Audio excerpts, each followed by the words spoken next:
नमस्कार दोस्तों, आप सभी लोगों का स्वागत है हमारे YouTube चैनल पे।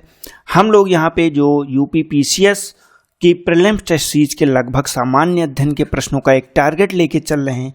उसी टारगेट के क्रम में आज ये हमारा 17वां भाग है।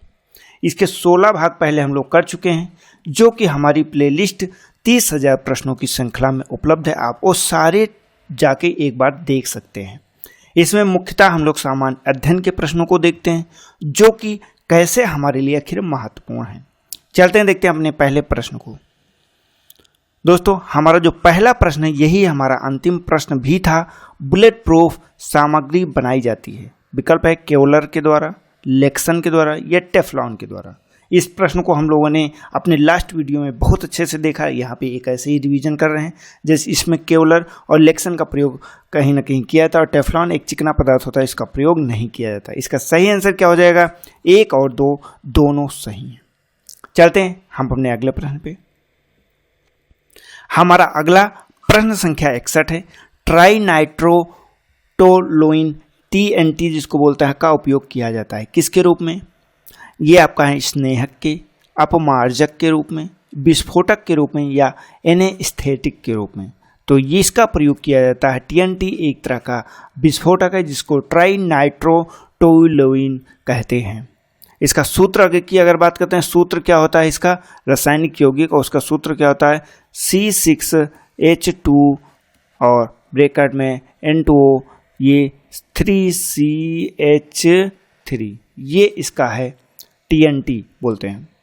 और इसका उपयोग सैन्य गोले, बम, ग्रेनेड इन सभी में किया जाता है। तो चलते हैं, देखते हैं कि अपने अगले क्वेश्चन को। हमारा अगला 62 नंबर प्रश्न है। LPG तरलीकृत पेट्रोलियम गैस निर्मित होती है। ये आपका GS का ही पार्ट है।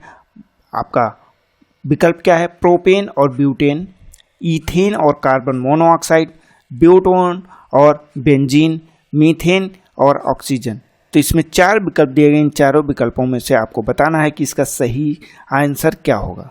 तो जो LPG जिसको एक तरह से प्राकृतिक गैस भी बोलते हैं, इसका निर्माण कहीं ना कहीं तेल शोधन के दौरान किया जाता है। जो गैस प्रसंस्करण और तेल शोधन है उसके दौरान किया जाता है। और इसमें मुख्यतः जो होता है ये एक प्रोपेन और ब्यूटेन 2 तरह की चीज़ें होती हैं और इसी से जो है इसको पृथक किया जाता है। साथ ही में उच्च दाब के साथ तरलीकृत करके सिलेंडरों या टैंक में भर दिया जाता है, उसी को आप तक पहुंचाया जाता है। ये एक प्रकार की क्या होती है? ये गंधहीन गैस होती है। भैया जब हम यहाँ पे कह रहे हैं ये गंधहीन होती है, तो जब ये आपके घर में कहीं लीक हो जाती है तो आपको कैसे पता चल जाता है?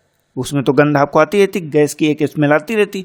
तो भैया इसमें क्या किया जाता है? इसके रिसाव का पता लगाने के लिए, भैया ऐसा ना हो कि ये गैस आपके घर में लीक हो रही हो और इससे कोई विस्फोट हो जाए, आपको पता ना लगे, तो इसीलिए इसमें एक एथिल मार्केटाइन जो है मिलाया जाता है। किसको मिलाया जाता है? एक अलग गैस होती है, एथिल मार्केटाइन, ये आपकी गैस होती है। इसको मिलाया जाता है। ये एक विशिष्ट गंध वाला स्पष्ट तरल होता है और उसी से ये पता चलता है कि भाई ये गैस लीक हो रही है। हम लोग चलते हैं, देखते हैं अपने अगले क्वेश्चन को। हमारा अगला 63 नंबर प्रश्न है। निम्नलिखित में से किसका उपयोग खाद्य परिरक्षक के रूप में किया जाता है? मतलब जो खाद्य वस्तुएं होती हैं उनको सुरक्षित रखने के रूप में किया जाता है। इसमें पूछा गया नहीं किया जाता है, तो भैया नहीं को हटा देना, बाकी सबका किया जाता है, एक का नहीं किया जाता होगा, उसी को हमें टिक कर लेना है। विकल्प दिया गया sodium metabisulphide, sodium benzoate, ascorbic अम्ल या फिर फार्मिक अम्ल। तो इसका जो सही गलत है ये है फार्मिक अम्ल। भैया फार्मिक अम्ल का प्रयोग नहीं किया जाता है। अब आखिर फार्मिक अम्ल होता कैसा है? तो ये कहीं ना कहीं कोई इसमें कलर नहीं होता है और साथ ही एक उत्तेजक और वाष्पशील अम्ल है। तो इसे आपको अच्छे से याद रखना। बाकी सबका जो है प्रयोग कहीं ना कहीं किया जाता है प्रिजर्व करने में। चलते हैं, देखते हैं हम अपने अगले क्वेश्चन को। हमारा अगला 64 नंबर प्रश्न है। प्रसादक के रूप में उपयोग किया जाता है। मतलब जो तनाव होता है, ये चिंता होता है, उसको वो कम करने के लिए आखिर किसका प्रयोग किया था? ये एक साधारण क्वेश्चन मैंने अपने शब्दों में बताया। इसमें आपका प्रश्न है, विकल्प क्या है? सूक्ष्म जीवों के विकास को रोकने के लिए, चिंता को कम करने के लिए, कीटाणुनाशक के रूप में या पीड़ाहारी के रूप में। तो इसका सही आंसर क्या होगा भैया? जो ये प्रशांतक है इसका प्रयोग कहाँ किया जाता है, कब किया जाता है? वही हमने कहा कि जो तनाव होता है या चिंता होता है उसको कम करने के लिए किसका प्रयोग किया जाता है? चाहिए आप बता दीजिए, चाहिए बता दीजिए प्रशांतक का उपयोग किसके लिए किया जाता है? तो भैया इसका उपयोग किया जाता है चिंता को कम करने के लिए। बी विकल्प आपका सही है। तो क्वेश्चन तो वही हुआ ना कि आखिर चिंता को कम करने के लिए किसका प्रयोग किया जाता है? तो प्रशांतक का उपयोग किसके लिए किया जाता है? तो चिंता को कम करने के लिए। तो इसलिए आपको इसे याद रखना है। आप जैसे किसी व्यक्ति को नींद ना आए तो उसको सुलाने के लिए किसका प्रयोग करेंगे? उसमें यही चीज उसको दे देंगे, वो सो जाएगा। तो दोस्तों चलते हम देखते हैं अपने अगले क्वेश्चन को। हमारा अगला 65 नंबर प्रश्न है, सूची 1 और सूची 2 को के साथ सुमेलित कीजिए और नीचे दिए गए कोड का उपयोग करके सही उत्तर को चुनिए। सूची 1 और सूची 2, उत्पाद दिया गया, चीनी के प्रकार दिया गया, अंगूर, फ्रुक्टोज, शहद, ग्लूकोज, दूध, सुक्रोज, टेबल शुगर, लैक्टोज। आप नीचे कोड दिया गया, इसमें आपको टिक करना। एक साधारण तो सबको भैया याद रहता है, वो कौन सा है? दूध को क्या होता है? लैक्टोज होता है। तो ये तो आपको याद हो गया। तो आपका यहाँ पे तो टिक कर सकते हैं ना कि आखिर भैया क्या है? दूध का लैक्टोज हो गया। अंगूर की बात करते हैं तो अंगूर में क्या होता है? अंगूर में ग्लूकोज पाया जाता है। तो ये भी आपका सही हो गया। अब अगले की बात करते हैं, जिससे कि इसमें शहद दिया गया, तो शहद में क्या होता है? शहद में होता है फ्रक्टोज। और टेबल शुगर की बात करते हैं तो इसमें क्या हो जाएगा? एक ही बचता है आपका सुक्रोज। अब आपको इसमें मिला लेना है। जैसे ए का क्या है? 2, ए का 2 इसमें दिया गया, इसमें नहीं दिया गया, ये आपका कट जाएगा, इसमें नहीं दिया गया, ये भी आपका कट जाएगा, इसमें नहीं दिया गया, ये भी आपका कट जाएगा। एक ही विकल्प आपका सही है, विकल्प ए। अगर सिर्फ आपको अंगूर पता होता तब भी आप इस क्वेश्चन को कर सकते थे। चलते हैं, देखते हैं हम अपने अगले प्रश्न को। हमारा अगला 66 नंबर प्रश्न है, निम्नलिखित में से किसका उपयोग साबुन निर्माण के लिए कच्चे माल के रूप में नहीं किया जाता है? मतलब 3 का उपयोग किया जाता है, किसी एक का प्रयोग नहीं किया जाता है। विकल्प आपका है वनस्पति तेल, इसका तो किया जाता है। कास्टिक सोडा, इसका भी किया जाता है। सोडियम रेसिनेट, इसको भी किया जाता है। सोडियम सल्फेट, भाई इसका नहीं किया जाता है। तो आपका गलत आंसर क्या हो जाएगा? डी विकल्प। आपको इसी को मार्क करना हमारे शीट में, डी ऑप्शन। तो आपका यही सही हो जाएगा। चलते हैं, देखते हैं हम अपने अगले क्वेश्चन को। हमारा अगला 67 नंबर क्वेश्चन है, विद्युत शक्ति का मात्रक है। इसको एसआई मात्रक भी बोलते हैं, ये भी आपको याद रखना, एसआई मात्रक। तो आखिर विद्युत शक्ति जो होती है इसका एसआई मात्रक क्या होगा? वाट होगा, वोल्ट होगा, कूलम्ब होगा या फिर हर्ट्ज होगा? तो इसका जो सही आंसर है ये आपका वाट होता है। विद्युत शक्ति का एसआई मात्रक वाट होता है। चलते हैं हम लोग, जैसे इसमें अन्य दिया गया है, अन्य सभी आप लोगों को पता है। जैसे वोल्ट होता है, वोल्ट किसका होता है? ये विद्युत का होता है। अब जैसे कि कूलाम का होता है, कूलाम का क्या हो जाएगा? ये आवेश का होता है। और ये हर्ट्ज किसका है? तो हर्ट्ज कहीं ना कहीं जो एक सेकंड में कितनी आवृत्ति होती है, ये आवृत्ति के रूप में प्रयोग किया जाता है। किसका? आवृत्ति। तो आपको ये सारी चीजें पता है। चलते हैं हम लोग अपने अगले क्वेश्चन पे। हमारा अगला 68 नंबर प्रश्न है, प्रकाश वर्ष मात्रक है, किसका है? विकल्प आपका है दूरी का, तीव्रता का, गति का या फिर समय का। तो प्रकाश वर्ष एक खगोलीय दूरी का मात्रक है। किसका? खगोलीय दूरी। खगोलीय दूरी मतलब ये पृथ्वी पे नहीं नापी जाती। जब आपको एक ग्रह से दूसरे ग्रह की दूरी नापनी हो या एक तारा से दूसरे तारे की दूरी मापनी हो, वहाँ पे इसका प्रयोग किया जाता है प्रकाश वर्ष का। अब इसकी एक जो निर्धारित होता है, क्या होता है? एक वर्ष में टोटल चली गई प्रकाश द्वारा दूरी। मतलब निर्वात में जब प्रकाश चलना स्टार्ट करता है वो एक वर्ष तक लगातार चलता रहता है, तब जो दूरी तय करता है उसी को बोलते हैं प्रकाश वर्ष दूरी। अब ये होता क्या है, किसके बराबर होता है? तो ये होता है 9.46 इंटू 10 के पावर 15 या 15। ये आपका जो है ये एक दूरी होती है। चलते हम लोग देखते हैं अपने अगले क्वेश्चन को। हमारा अगला 69 नंबर प्रश्न है, ओडोमीटर। आखिर ओडोमीटर एक उपकरण है, किसका उपकरण है? किस में प्रयोग किया जाता है? ये आपको बताना है। विकल्प आपका पहला, एक पहिए वाले वाहन द्वारा तय की गई दूरी को मापता है। दूसरा है विद्युत चुम्बकीय तरंगों की आवृत्ति या तरंगदैर्ध्य को मापता है। तीसरा है तरल पदार्थ या गैसों के दाब को मापता है, या फिर विद्युत चुम्बकीय विकिरण या फ्लक्स को मापता है। तो आखिर किसको मापता है? जो आपका ओडोमीटर होता है, ओडोमीटर आपका जो एक पहिया वाले वाहन है उनके द्वारा चली गई टोटल दूरी उनको मापने में प्रयोग किया जाता है। तो आपका सही क्या हो जाएगा? आपका यही सही हो जाएगा, ए ऑप्शन आपका राइट आंसर। चलते हैं हम लोग देखते हैं अपने अगले क्वेश्चन को। हमारा अगला 70 नंबर प्रश्न है, अवतल दर्पण का प्रयोग सामान्यतः किसमें किया जाता है? इसमें किसमें नहीं लगा, हमने कहा है, ये आपके क्वेश्चन को आसान बनाने के लिए हमने कहा है। आपका पहला है टार्च, दूसरा है वाहनों के अग्रदीप जिनको हेडलाइट्स बोलते हैं, और तीसरा है सर्च लाइट। तो आखिर किसमें प्रयोग किया जाता है? तो भैया जो अवतल दर्पण होता है इनका प्रयोग इन सभी में किया जाता है। वो टार्च में भी किया जाता है, वाहनों में भी किया जाता है, सर्च लाइट में भी किया जाता है। आपका विकल्प डी सही हो जाता है, 1, 2 और 3। अब जैसे जो ये अवतल दर्पण होता है इनका कहीं ना कहीं जो चेहरे का एक बड़ा प्रतिबिंब जैसे कि सेविंग मिरर होता है उसके रूप में भी किया जाता है। अब जैसे दांत के जो विशेषज्ञ होते हैं वो अवतल दर्पण का प्रयोग करते हैं मरीजों के दांतों को बड़ा देखने के लिए।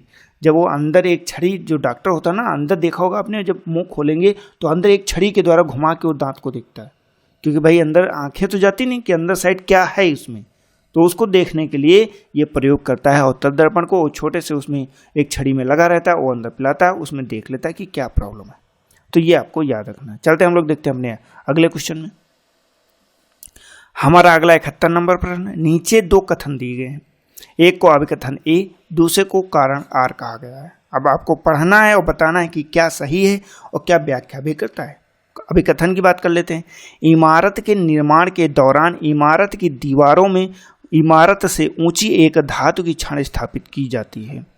भैया बहुत सारे घर होते हैं, आप घरों में देखे होंगे, ये घर तो बन गया, घर में एक बड़ी सी रॉड स्थापित की जाती है। या फिर किसी टावर की बात करते हैं, ये मान लीजिए टावर, इतना बड़ा टावर खड़ा कीजिए, ऊपर एक छड़ी को निकाल दिया जाता है। तो ये आखिर किया क्यों जाता है, इसके बारे में बात कर रहा है। टोटल हम लोगों का इतना सा क्वेश्चन है। अगला है त्वरित चालक का उपयोग इमारतों को बिजली के प्रभावों से बचाने के लिए किया जाता है। ये आपका विकल्प दिया गया है यहाँ पे।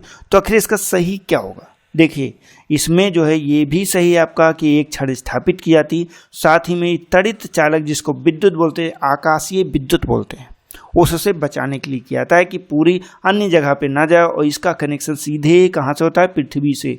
इसका भी कनेक्शन कहाँ होता है? सीधे पृथ्वी से। इसीलिए जब घर की वायरिंग कराई जाती है तो उसमें एक कहा जाता है कि ग्राउंड वायरिंग भी होना चाहिए, ग्राउंड कनेक्शन भी होना चाहिए, ताकि कोई भी विद्युत होता है, विद्युत का उपकरण होता है, वो अगर शॉर्ट सर्किट करता है किसी भी प्रकार की होता है तो जो पृथ्वी होती है, पृथ्वी में एक आप असीमित आवेश धारण करता है।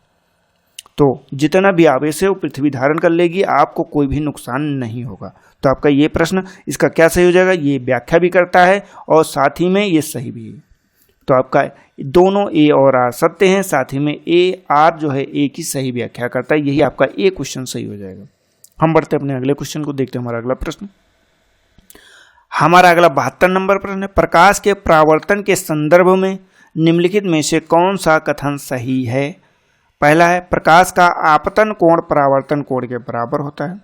इसमें क्या बोल रहा है? परावर्तन के संदर्भ में बोल रहा है कि आखिर जो प्रकाश का आपतन कोण होता है वह क्या परावर्तन कोण के बराबर होता है। जैसे ये सरफेस है, यहाँ से प्रकाश ये आ रहा है 45 डिग्री सेंटीग्रेड पे और ये यहाँ पे जा रहा है, तो ये कितने कोण पे जा रहा है? ये जो कोण होगा, ये कोण पूछा जा रहा है, ये कोण कितना होगा? तो ये आपको बताना। प्रकाश सभी सतहों से प्रवर्तित होता है, क्या ऐसा है कि सरकार जो प्रकाश है ये सभी सतहों से प्रवर्तित हो जाता हो? तो देखिए भैया, कोई भी जब प्रकाश की किरण आती है किसी माध्यम से, जब वो परावर्तित होती है, विचलित होती है, तो अपने 90 अंश के कोण पे मुड़ती है। और 90 अंश कोण पे मुड़ने के बाद में जो आपको 45 ये होता है, अगर 45 पे आ रहा है तो 45 पे ये हो जाएगा। और कहीं ना कहीं आपका जो ये वाला कोण होता है ये आपका सेम कोण होता है, मतलब जो आपतन कोण होता है ये भी और इसके बराबर होता है। तो ये आपको याद रखना है। बीच का अक्सर जो 45 अंश पे आता है तो बीच का 90 अंश कोण बनता है, दोनों 180 अंश होता है। अब प्रकाश जो है ये सभी सतहों से प्रकाशित मतलब परिवर्तित होता है, जैसे कि चाहे चिकनी हो, चाहे पॉलिशदार हो, चाहे जैसी भी हो, कुछ ना कुछ प्रकाश उससे रिफ्लेक्ट होगा ही। तो इसीलिए आपको इसे याद रखना है।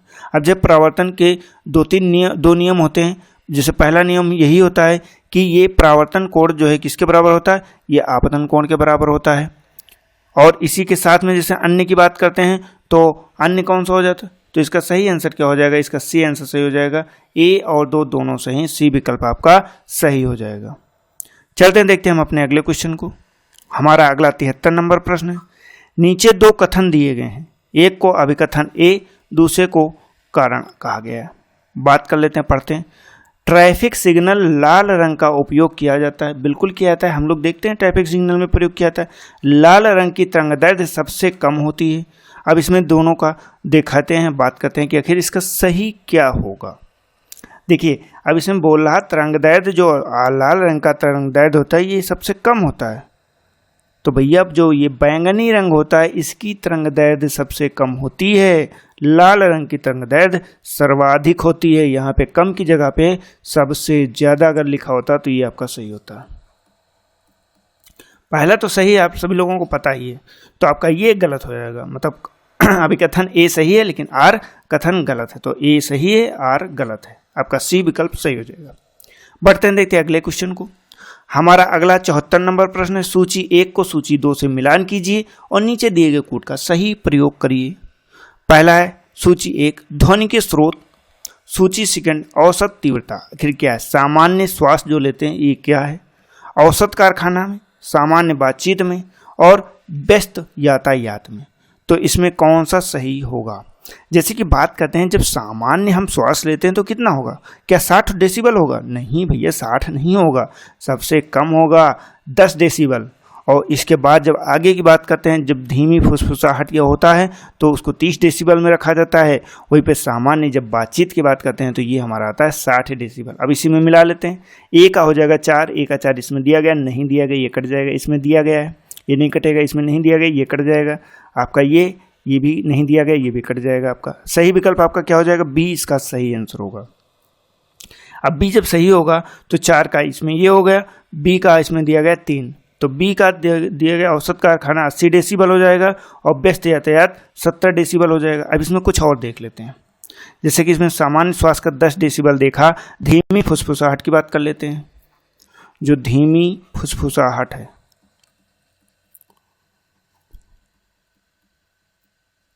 ये कितना होता, 5 मीटर पे, ये औसत, ये भी आप याद रखिएगा 5 मीटर की बात कर रहा, 5 मीटर के, तो ये 30 डेसिबल होता है, 30 डेबी होता है। अब अगर अन्य की बात करते हैं तो सामान्य बातचीत 7 हो जाता, व्यस्त आपका ये हो जाता है, तो आपका विकल्प ये आपका सही हो जाता है। चलते हैं देखते हैं हम अगले क्वेश्चन को। हमारा अगला क्वेश्चन क्या है, हमारा अगला 75 नंबर प्रश्न है। गुप्त उष्मा के संदर्भ में निम्नलिखित में से कौन सा कथन सही नहीं है।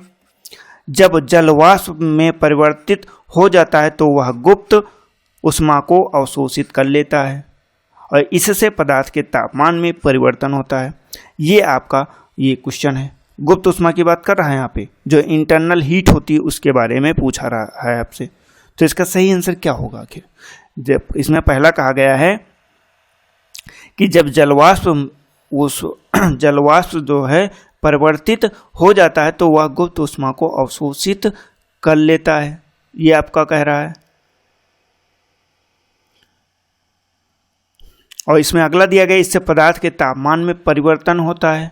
तो जैसे कि बात करते हैं वैसे जो है तापमान में परिवर्तन की तो बात कभी नहीं आती है, लेकिन जो कहीं ना कहीं आपका गुप्त उष्मा को अवशोषित कर लेता है ये आपका सही होता है।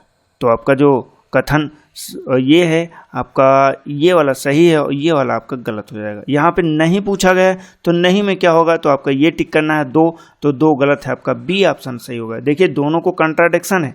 अगर आप यहाँ पे ए को देखें तो आप कहीं जल्दबाजी में इसको भी लगा सकते हैं, लेकिन यहाँ पे नहीं दिया गया तो आपका सही क्या हो जाएगा, बी विकल्प। ओएमआर में जो आपको भरा जाएगा वो आपका ये भरा जाएगा, लेकिन आपका सही सत्य ये है।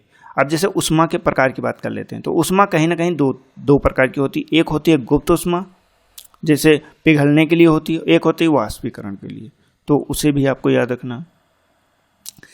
तो दोस्तों आज जो हम लोगों ने देखा ये टोटल अपने इस भाग के अपने प्रश्नों को देखा है। हम लोग इसी क्रम में अपना अगला भाग कल लेकर उपस्थित होंगे, जिसमें हम इसी तरह के कुछ रोचक प्रश्नों को देखेंगे। आप अगर हमारे चैनल पर एकदम नए हैं तो हमारे चैनल को सब्सक्राइब जरूर कर लें, वीडियो को लाइक करें और अपने दोस्तों को अधिक से अधिक शेयर करके सब्सक्राइब करवाएं। साथ ही हमारे जो है दोस्त, अगर आप चाहते हैं हमारे एप्लीकेशन को, तो हमारा GS study application Google play store पे अवेलेबल है, आप वहां पे सर्च करके डाउनलोड कर सकते हैं। साथ ही आप हमारे टेलीग्राम चैनल GS स्टडी को भी ज्वाइन कर सकते हैं। तो दोस्तों, आज के इस वीडियो में इतना ही। मिलते हैं हम लोग अपने नेक्स्ट वीडियो में, तब तक के लिए नमस्कार, जय हिंद, आपका दिन शुभ हो।